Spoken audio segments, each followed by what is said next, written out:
2008 स्काईलाइन्स नाम का विमान 14,000 फीट की ऊंचाई पर उड़ रहा था, दिल्ली से गोवा की ओर। फर्स्ट क्लास में एक परिवार अपनी यात्रा का आनंद ले रहा था। परिवार का मुखिया अर्जुन कपूर, जो देश के जाने-माने वैज्ञानिक थे, अपनी पत्नी मानसी और उनके लगभग 1 साल के बेटे के साथ बैठे थे। बच्चा अपनी मां को देखकर मुस्कुरा रहा था, जैसे उसे दुनिया की सारी खुशियां उसी के पास मिल गई हों। जैसे ही वे अपनी यात्रा के सुखद पलों का आनंद ले रहे थे, अचानक एक हल्का झटका महसूस हुआ। अर्जुन ने अपने बेटे को प्यार से गोद में उठाते हुए कहा, एवरीथिंग इज फाइन, बेटा। बस थोड़ी टर्ब्यूलेंस है। लेकिन उसकी आंखों में एक संदेह था। क्या ये आम है? मानसी ने झिझकते हुए पूछा, उसकी आंखों में चिंता झलक रही थी। अर्जुन ने उसे आश्वस्त करने के लिए कहा, हाँ, कभी-कभी विमान ऊंचाई में उड़ते समय थोड़ा हिलता है। यह सामान्य है। तुम चिंता मत करो। लेकिन तभी अचानक एक तेज गड़गड़ाहट हुई और विमान के एक विंग से धुआं निकलने लगा। पूरे कैबिन में हलचल मच गई। यात्रियों के चेहरों पर भय के भाव आ गए। Oh my God! ये क्या हो रहा है? एक युवा लड़की चीखी, उसकी आवाज में घबराहट थी। धैर्य रखें, प्लीज, एक एयर होस्टेस ने अपनी आवाज को मजबूत करते हुए कहा। पायलट स्थिति का आकलन कर रहे हैं। सब ठीक होगा। लेकिन उसके शब्दों का असर कम हुआ, क्योंकि तभी विमान ने एक जोरदार धमाका किया, जिससे सभी की धड़कनें तेज हो गईं। गड़गड़ाहट के साथ विमान तेजी से नीचे की ओर गिरने लगा। अर्जुन ने अपनी पत्नी की ओर देखा और कहा, मानसी, हमें कुछ करना होगा। लेकिन मानसी का चेहरा भय से भरा हुआ था। विमान ने एक और तेज झटका खाया और यात्रियों ने चीखना शुरू कर दिया। बच्चा, मानसी ने अपने बेटे को और मजबूती से गोद में पकड़ लिया। फिर पायलट ने स्थिति को संभालने का अंतिम प्रयास किया। आप सभी कृपया अपनी सीट बेल्ट बांधें। लेकिन यह चेतावनी सुनने के पहले ही विमान ने एक भयंकर धमाका किया और सीधे धरती की ओर गिरने लगा। कई सेकंड के लिए सब कुछ धुंधला था। मानसी ने अपने बेटे को कसकर गले लगाया और अर्जुन ने भी उसे बचाने का प्रयास किया। लेकिन तब विमान ने तेजी से जमीन को छुआ और एक भयंकर धमाके के साथ दुर्घटनाग्रस्त हो गया। जब धुआं और मलबा उड़ गया, तो केवल एक छोटी सी आवाज सुनाई दी। वह 1 साल का बच्चा था, जो अपनी मां के पास लुका हुआ था। वह अनजाने में ही अपनी जान बचा पाया, लेकिन उसके चारों ओर सब कुछ बर्बाद हो चुका था। दुर्घटना के कारण उस लड़के के दोनों पैर काम करना बंद हो गए और वह हमेशा के लिए अपाहिज हो गया। 15 साल बाद अब वह बच्चा बड़ा होकर 16 साल का हो गया था। उसका नाम आर्यन था। उसकी जिंदगी एक अनोखे मोड़ पर थी। आर्यन ने अपनी परिस्थितियों को कभी भी हार मानने नहीं दिया। उसने अपने मां बाप को खो दिया था, लेकिन एक फ्लावर शॉप की ओनर ने उसे गोद ले लिया था। जैस्मिन, जो 45 साल की एक बहुत दयालु और समझदार महिला थी, ने हमेशा आर्यन का समर्थन किया।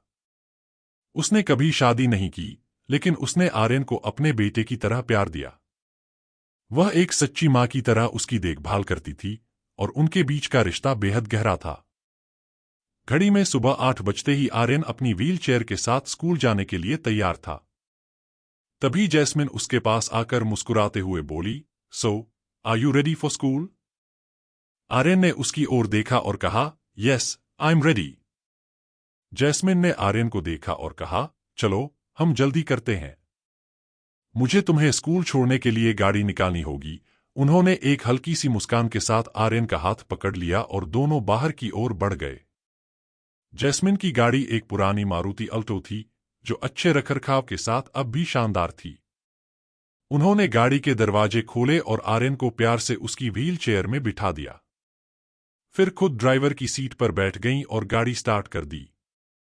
जैस्मिन ने गाड़ी चलाते हुए आर्यन से पूछा, क्या तुम्हें स्कूल में कोई खास चीज करने का मौका मिला है? आर्यन ने उत्साह से कहा, हाँ, हम आज कुछ नए प्रोजेक्ट्स पर काम कर रहे हैं। मुझे उम्मीद है कि सब कुछ सही होगा। कुछ ही मिनटों में जैस्मिन ने गाड़ी स्कूल के गेट के बाहर रोकी।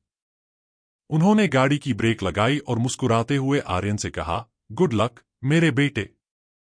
तुम हमेशा की तरह अपना बेस्ट देना। आर्यन ने जैस्मिन को धन्यवाद दिया और गाड़ी से बाहर निकलते ही वह अपने दोस्तों की तरफ बढ़ा। स्कूल का माहौल हमेशा की तरह जीवंत था, बच्चे हंस रहे थे और खेल रहे थे। आर्यन अपनी व्हील चेयर के साथ क्लास की ओर बढ़ने लगा, तभी उसके दोस्त भैरव ने उसे देखा। भैरव ने तेजी से आकर आर्यन की व्हील चेयर को पकड़ लिया और बोला, आर्यन, चलो, मैं तुम्हें क्लास तक ले जाता हूं। आज तो हम एक टीम के तौर पर काम करेंगे। आर्यन ने मुस्कुराते हुए कहा, थैंक यू भैरव। तुम हमेशा मेरे लिए ऐसे ही आते हो। भैरव ने कहा, चलो, जल्दी करो, हमें समय पर पहुंचना है। मेरा प्रोजेक्ट भी तैयार नहीं है और तुम जानते हो कि मैं कितना आलसी हूं। अभी वे क्लास की ओर जा ही रहे थे कि अचानक आर्यन को स्कूल के पीछे एक काले कपड़े पहने व्यक्ति दिखाई दिया, जिसने अपने चेहरे को एक कपड़े से ढक रखा था। जैसे ही उस आदमी की नजर आर्यन पर पड़ी, अचानक उसके सामने एक काले रंग का पोर्टल खुल गया और वह उसमें गायब हो गया। आर्यन ने यह सब देखकर चौंकते हुए कहा, भैरव, तुमने वह देखा? भैरव ने हैरान होकर कहा, क्या? किसकी बात कर रहे हो? आर्यन ने तेजी से कहा, वो काले कपड़े वाला आदमी। भैरव ने आसपास देखते हुए कहा, कौन काले कपड़े वाला आदमी? मुझे तो यहां कोई नहीं दिखाई दे रहा। आर्यन ने फिर से ध्यान से देखा, लेकिन वो रहस्यमय व्यक्ति गायब हो चुका था। उसकी आंखों में चिंता और जिज्ञासा थी, लेकिन मैं उसे साफ साफ देख रहा था। क्या तुम सच में नहीं देख सके? भैरव ने हंसते हुए कहा, शायद तुमने सुबह का नाश्ता ठीक से नहीं किया है, आर्यन। चलो, क्लास में चलते हैं। मुझे विश्वास है कि ये सिर्फ तुम्हारा मन का खेल है। अभी वे दोनों इसी तरह बातें कर रहे थे कि तभी उनके सामने आयशा दिखाई दी।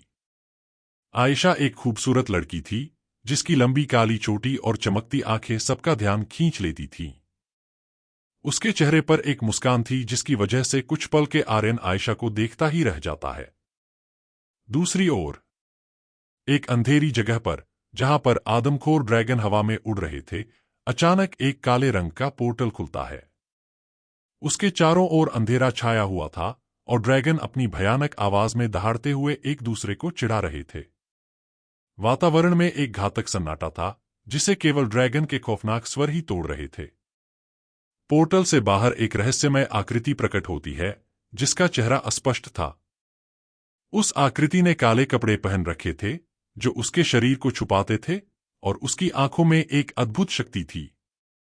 जैसे ही वह आगे बढ़ती है, एक अजीब सी खामोशी छा जाती है। अचानक उसके सामने एक लावा से बना समुद्र आ जाता है, जहां दूर दूर तक किसी चीज का नामो निशान नहीं था। लावा का गर्म लावा एक खतरनाक चमक के साथ बह रहा था, और उसकी गर्मी हवा में महसूस की जा सकती थी। जैसे ही वह आकृति लावा के किनारे तक पहुंचती है, अचानक आसपास की जमीन हिलने लगती है। जमीन से एक भव्य काले रंग का महल उभरता है। महल की दीवारें गहरे काले पत्थरों से बनी थीं, जो चमकती थीं जैसे रात की चादर पर तारे। उसकी शिखर पर एक अदृश्य शक्ति का एहसास होता था, और हवा में एक अजीब सी गंध फैल जाती है, जैसे किसी प्राचीन जादू का प्रभाव हो।